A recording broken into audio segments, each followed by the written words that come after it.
মুরগির কবি মুরগি তুমি ডিম দিও না, তোমার ডিম তোমার পেটেই রাখো। আসসালামু আলাইকুম, শুভ সকাল। সবাই কেমন আছেন? আশা করি ভালো আছেন। যে যেখানে আছেন সুস্থ আছেন, আল্লাহ তাআলার অশেষ রহমতে আমরা ভালো আছি। তো প্রতিদিনের মতো নিয়ে আসলাম আবারও নতুন একটি ব্লগ। চলে গেল মাদ্রাসায়। ওই দেখেন কুকুর হাঁটতেছে, কুকুর আয়সা আবার কুকুর যাচ্ছে।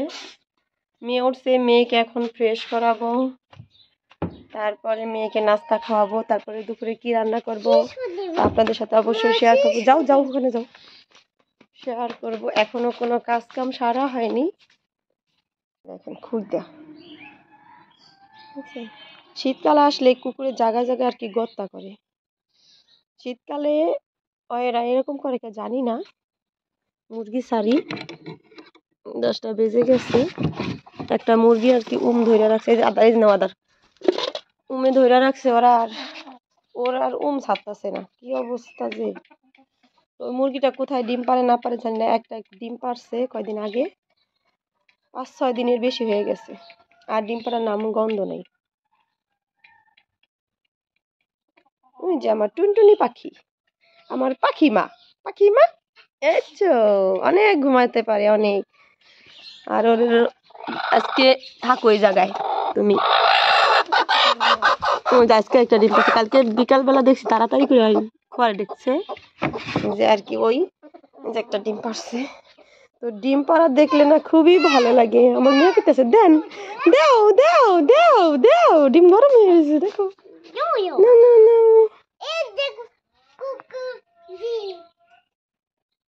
কুকুরের ডিম দেখবো? তো মুরগিটা কেমন বুঝতে পারি না। ওরা আজকে বাইর করে আর কি একটু পরে আরে গোসল করাই দিম, তাহলে হয়তো আর উমটা ছাড়তে পারে। এখন যদি ডিম পারে সবাই দোয়া করবেন, আমি ওকে উঠে উমে বসাই দেবো, কারণ কয়দিন পরে কিন্তু গরম চলে আসতেছে। তার জন্য ওকে দিয়া দেখি কয়টা বাচ্চা হয়। আর আমার খোয়ারটা ভেঙে গেছে। কি করবা? উমে দিবা? তাহলে কি করবা? দাঁত ব্রাশ করো, পাকা থেকে ওঠো, ঠান্ডা লাগে, বুঝতে পারছো? এদিকে খাচ্ছে। আমার মেয়েকে এখন ফ্রেশ করাই। কি রান্না করি দেখি। কি রান্না করার ইচ্ছা আছে দেখো, মেথি শাক ভাজি করব, আর হলো ডিম দিয়ে সবজি রান্না করব। তো রান্না যখন করবো আপনাদের সাথে অবশ্যই শেয়ার করব। সঙ্গে থাকবেন, দেখতেই থাকবেন আজকের ভিডিওটি। আশা করি ভালো লাগবে। আর রোদ উঠছে, যে রোদ, আকাশে রোদ উঠছে। সকাল হলো যে চাপটি বানাইছি, আমি খাইছি, বড় ছেলে খেয়ে গেছে, ছোট ছেলেও খেয়ে প্রাইভেটে গেল, মেয়ে খাবে। আর এখানে আছে চা দিয়ে চাপটি খাবো। আমি খেয়েছি, মেয়ে খাবে, তাহলে খাওয়া হয়ে যাবে। এমনিতে এখান দেওয়া সবকিছু গুছগাছ করাই, এখন ঘর ধুয়ে ঝাড় দিতে। ঠান্ডার ভিতরে কি কাজ কাম করতে ইচ্ছা হয় না, এটা হলো মেন সমস্যা। আর এই যে পাত্তিগুলি রাখছি, এগুলি হলো আমি শুকা দিয়ে আসবো ছাদে গিয়ে গাছে দেওয়ার জন্য। তো সব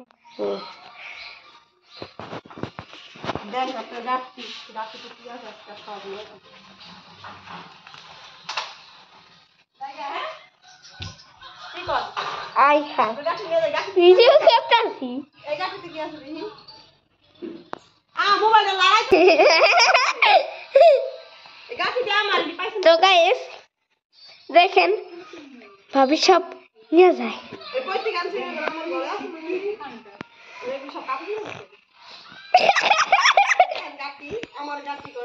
তো এই চাচার সাথে মজা করতে খুবই ভালো লাগে। চাচাকে আমি বলি চাচা, সে আমাকে ডাকে ভাবি। তো তার নাকি আমার মতো তার একটা ভাবি আছে, সেই জন্য। তো দেবর আর মেয়ে হলো মোবাইল দেখতেছে। আর কি খাবে তুমি? ডিম খাবে? আর ও যে সে বলে ভাই বউ ভাবি, আমি বলি চাচা, সে এসেছে। তাকে নিয়ে মজা করতে ভালোই লাগে, তাই না? একটু হাসেন, এমন করবেন কে? ওই যে সে হাইসা দিছে, হ্যাঁ মুস্কি মুস্কি হাসতে পারে। আর আমার দেওয়ার কেমন করে দেন,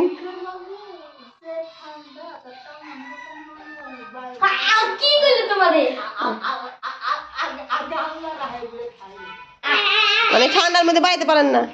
দালান কোটার ভিতরে খায়, খাট পালঙ্গের উপরে খায়, বিদেশি কম্বল গায়ে দেয়। আমি তো শীতে কম্বল নাই, লেপ নাই, তো কি গায়ে দেন? কষ্ট আমি গরমের দিন, তা আপনি আগে কইবেন না কম্বল নাই, এখানে যে কম্বল বিতরণ করছে এটা নাম দিলে তো আপনার কম্বল দেউন যাইতো। গরমের দিন বলে কম্বল দিন ভালো। না, ওই এক জায়গায় খাওয়া যায়, শীতকালে দিলে তাই গাঁটটি লইছেন, কাপড় চোপড়ের গাঁটটি আনছেন কে? কাপড় চোপড় কি করেন? সন্ধ্যা হয়ে যায় পরে গায়ে দেন।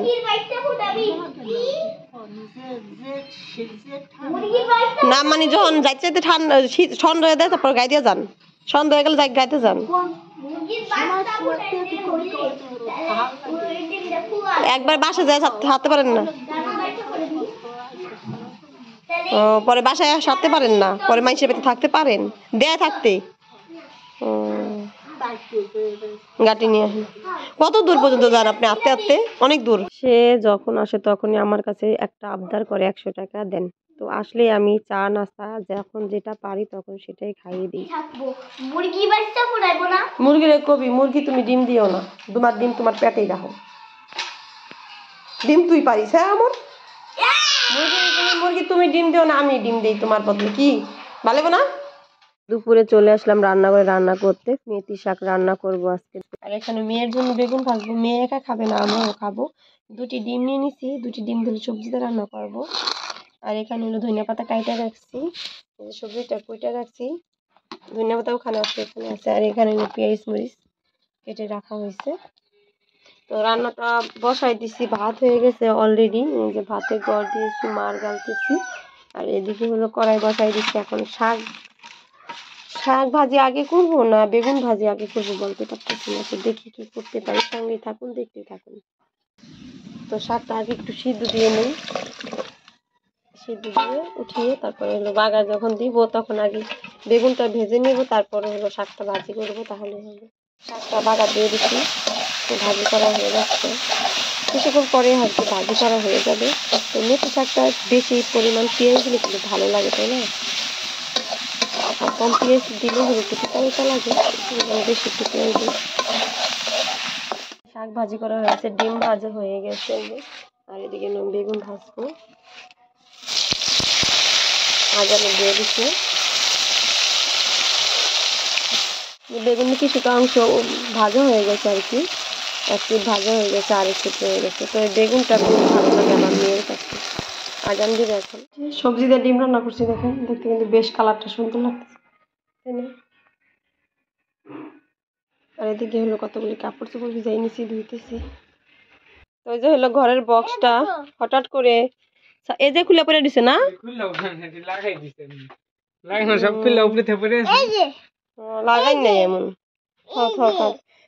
হঠাৎ করে আর কি, বক্সের সাউন্ড নাই, এই স্পিকারের সমস্যা আছে, কি সমস্যা আছে জানি না। এটার মধ্যে ঢুকাই না, ঢুকাইছিস তুই, বেলুন একটু ঢুকাইছিস এরা ভিতরে, এমনি লাগাই না। হ্যাঁ এটা এমনি লাগাই না, খুললাম না, সব পড়ে আছে। লাগাই না থাকে সেটা তো এই যায় লাগাই না, ছিল বাবা খুললো না, তোর বাবা খুলছে, মিস্ত্রিটা লাগাই আনছে না, সেই সময় খুলছে না বাবা, যে সন্ধ্যে নতুন আসলে এই জায়গায় লাগাই না, মিস্ত্রি মনে হয় খুললে লাগাই দিছে, লাগাই পারে নাই, এমনি রাত ঢুকাই বুকেন আর বেড়া তো এটার মধ্যে আগে লাগায় তারপর ফিটিং করছে। বেড়ার আগে এটা লাগাইছে, পরে বক্স বানাইছি। আবার এটা ভাইরাস কেটে নষ্ট হইব, বেড়া বেড়ি করিস না, কি শুধু বুকটা লাগালে কি না।